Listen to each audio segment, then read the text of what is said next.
Welcome everybody, Brandon Stubbs, Steve Gallegos, and Gordon Tamai with TheTitleFight.com. Going over last night's triple header over from Atlantic City, along with some other great news that happened to start the day off that afternoon. Richard Schaefer and Golden Boy Promotions announcing a couple things going on. One of the ones in particular that stood out, of course, was the card with Adrien Broner versus Marcos Maidana being taken off a pay-per-view card there and just being moved to regular showtime. And touching base, they're going to be moving it over into the borders of San Antonio. Brandon, what were your thoughts on that overall announcement? Well, I wasn't too surprised that they actually took it off of being regular pay-per-view and put it on television, on Showtime.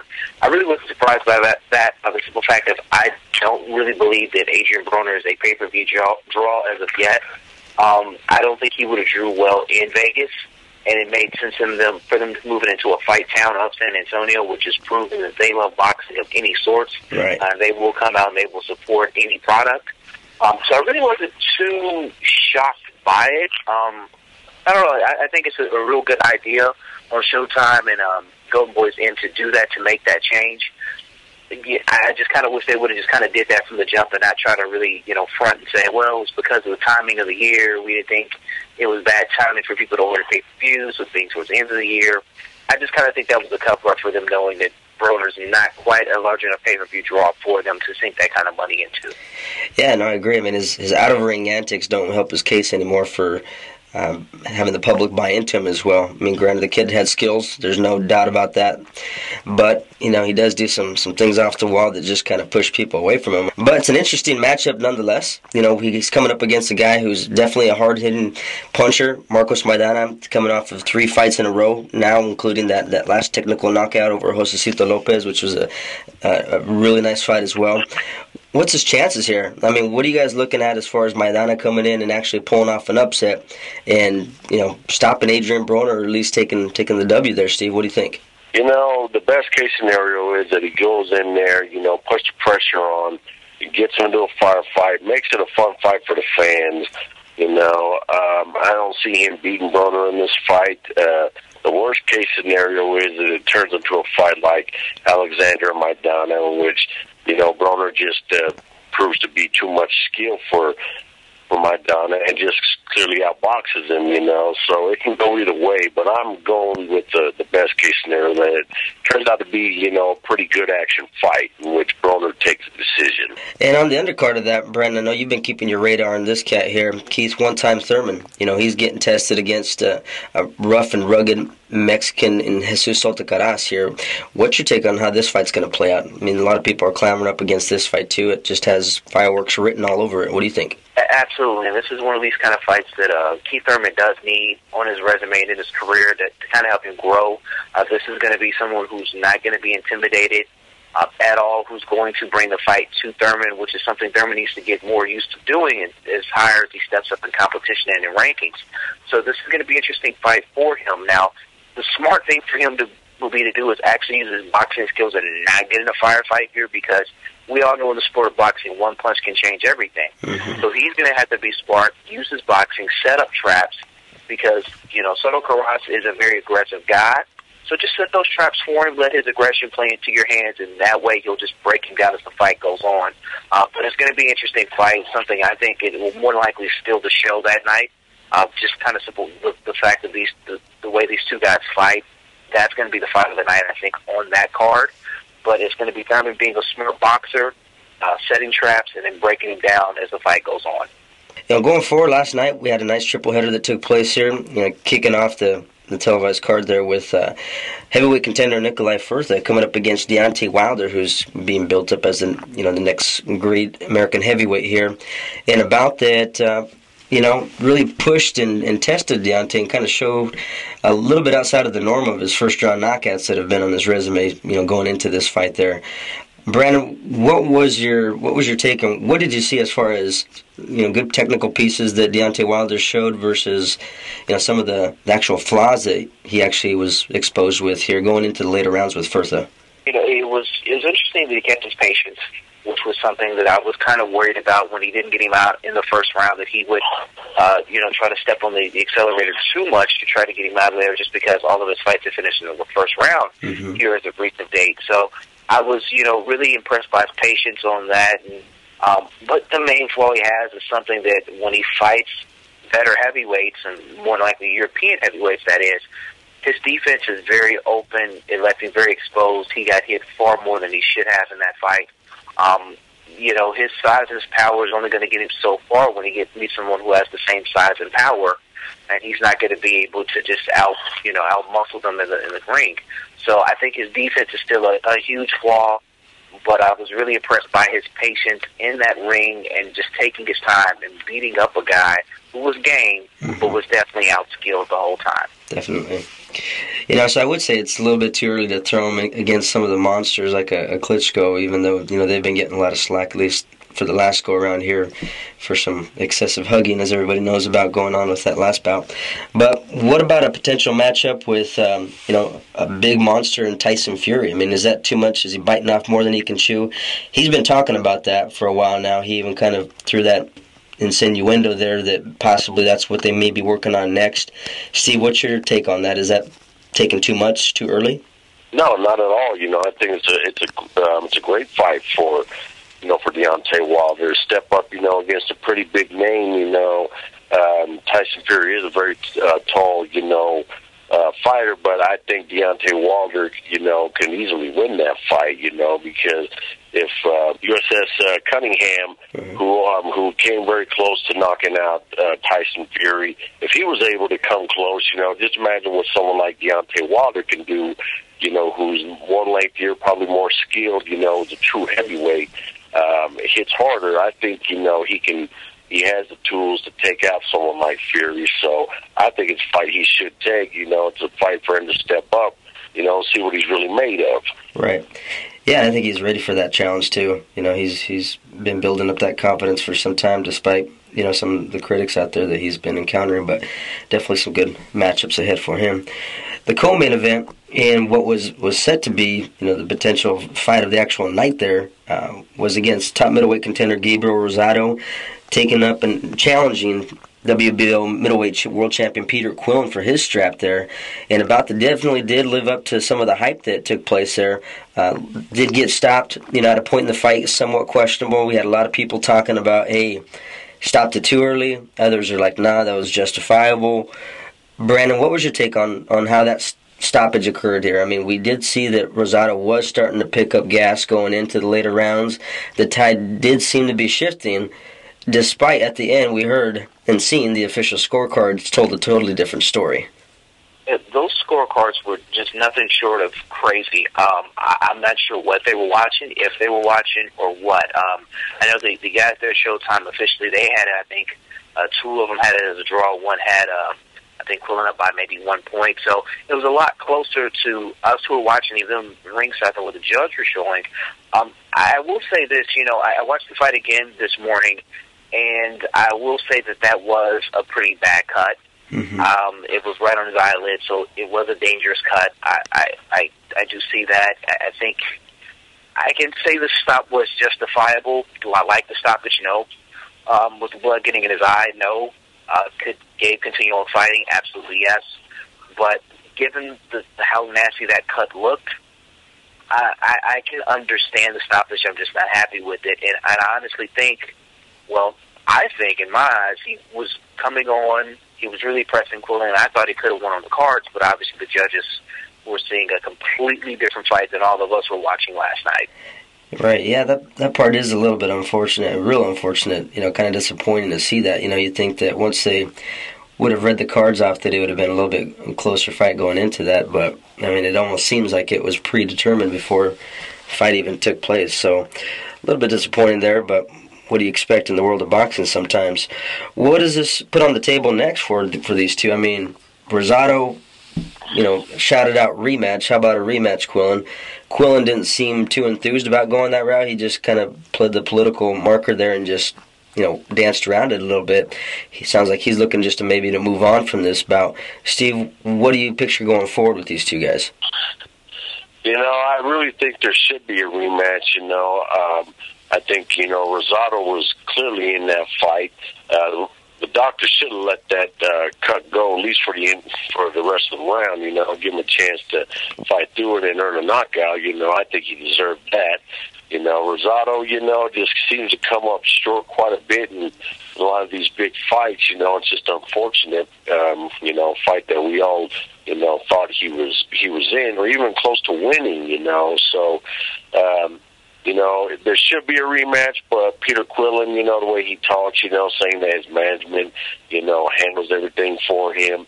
He did not clearly answer the question, should there be a rematch? So I think he's going to avoid it. They're going to go on and fight other fighters. So I think Rosado should get, another crack at a title sometime soon, maybe another fight or two down the road after he lets that eye heal.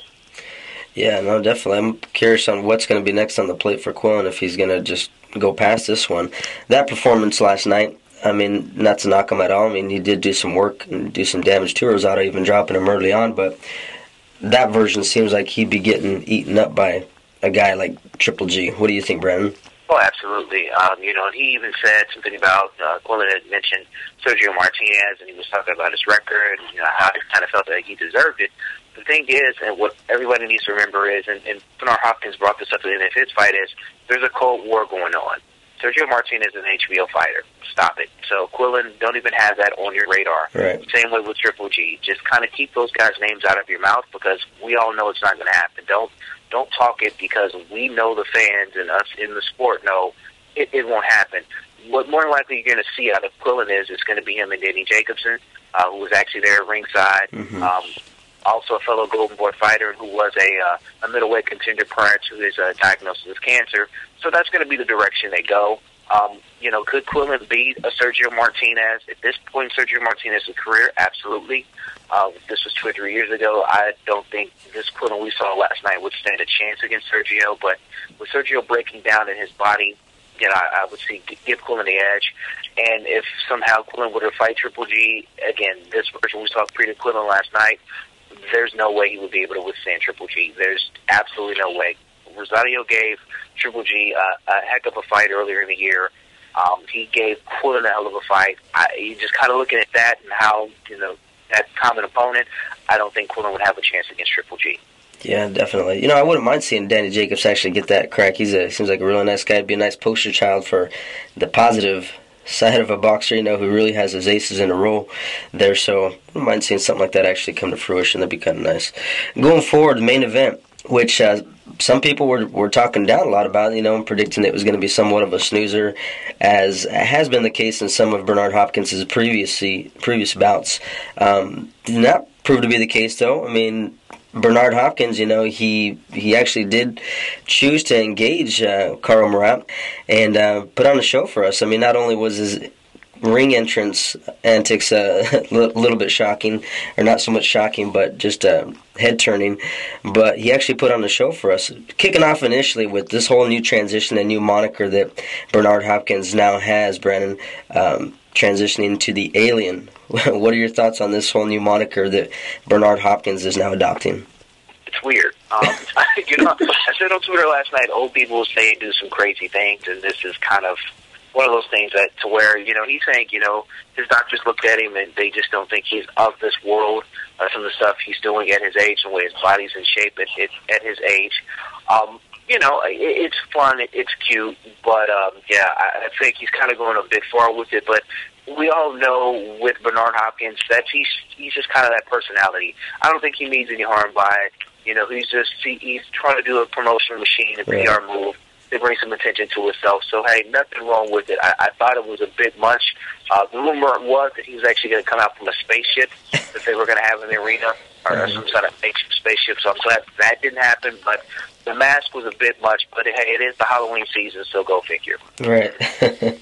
And some people were talking, hey, Bernard's getting touched too much. But when I was watching it, I was looking at it, and I was like, no, I don't think he's getting touched too much. I think he's wanting to engage with this guy that's, 18, 19 years younger than him, showing that he can trade with this guy and show some excitement to further lobby for some bigger fights down the road. Steve, what was your take on seeing this Bernard at this age trading with the guy that much younger than him and totally taking him to school? You know, it was beautiful. I loved it, you know. It was entertaining the whole time, you know. After a while, you know, Hopkins realized Murat had no power, had no answer for anything, so he was allowing him to, you know, to hit him, you know, because he knew he couldn't do nothing. You know, Hopkins had his way with him, you know. He figured him out after a couple of rounds and then, you know, slowly picked him apart. It came close a couple of times to stopping him.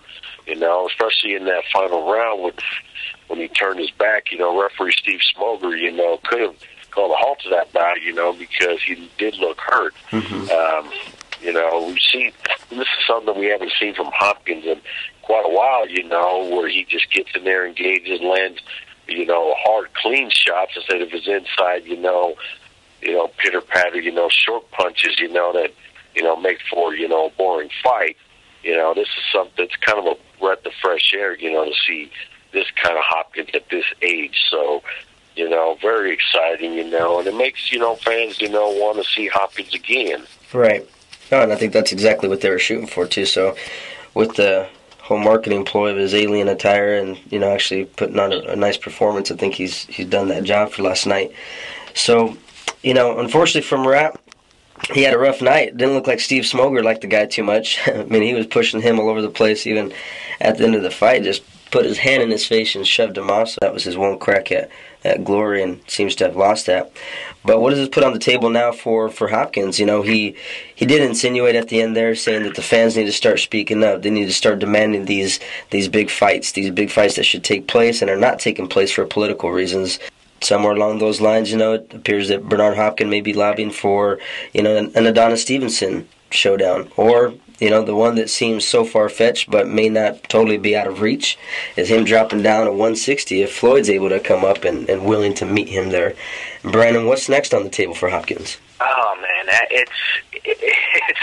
it's so weird, man. It's very weird. The 160 with Floyd is something that it's not plausible at all. You know, he gave a lot of praise to Richard Schaefer and said if anyone can make the deal happen, Richard can.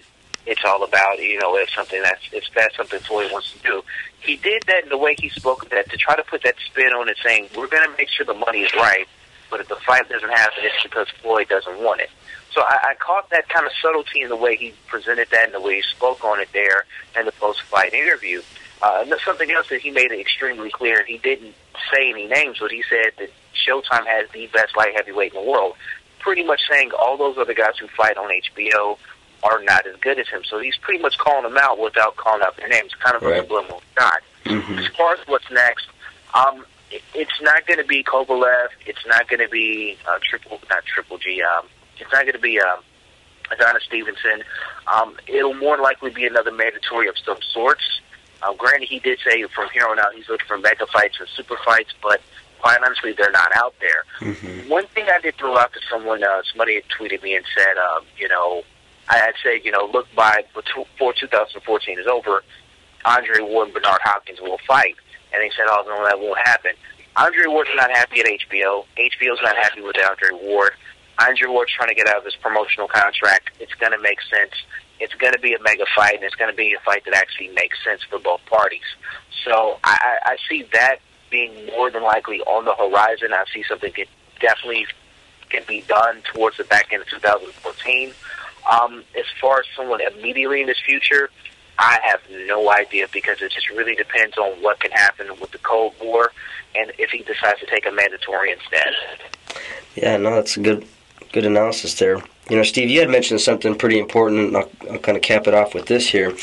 Early on in his career, Bernard Hopkins was asked the question, you know, whether money was more important or building a legacy. And Steve, fill Brandon in too about, you know, you telling me that and kind of what transpired out of that when he first was asked that question and what your thoughts are now.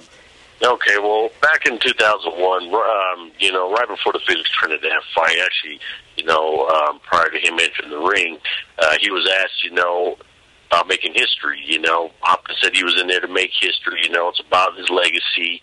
You know, it's about making, you know, the millions. And then they asked him, you know, what is more important, your legacy or the millions? And he said, honestly, the millions. You know, so, and here we are, you know, well over a decade later, you know, and we all want to know what's, what his answer is today.